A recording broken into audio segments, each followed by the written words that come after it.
Hello, friends. Welcome back to the book of Genesis. We are in chapter 15. So, we are going to be reading chapter 15, verses 1 through 21.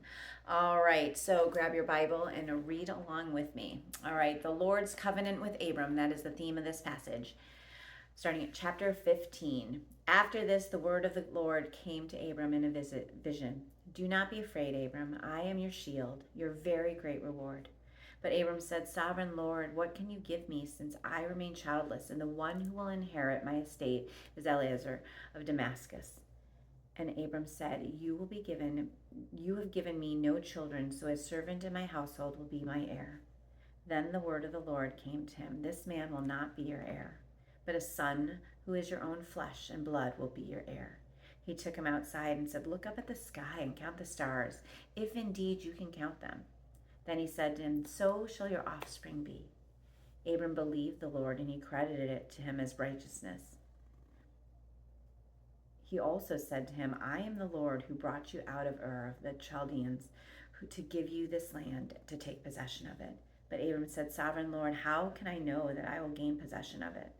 So the Lord said to him, Bring me a heifer, a goat, and a ram, each 3 years old, along with a dove and a young pigeon.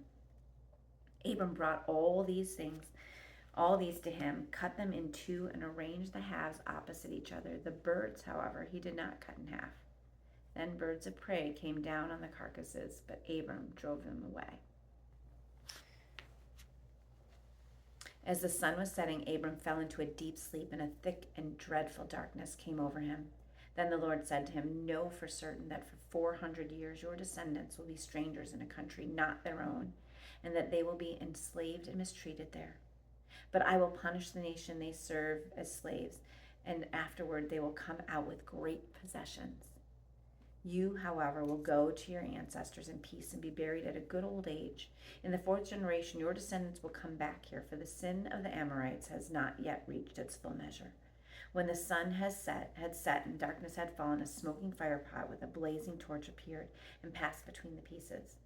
On that day, the Lord made a covenant with Abram and said, To your descendants I give this land, from the Wadi of Egypt to the great river the Euphrates, the land of the Kenites, the Kenizzites, the Cadmonites, Hittites, Perizzites, Rephaites, Amorites, Canaanites, Girgashites, and Jebusites.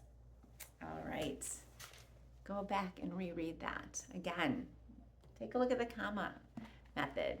What's happening in the time this was written?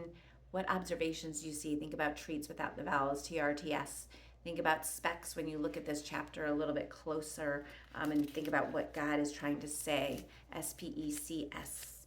And then meditate on that, think about it, and then how are you going to apply it, the A and comma, how are you going to apply this to your life? All right, thanks for tuning in, and we'll see you here tomorrow.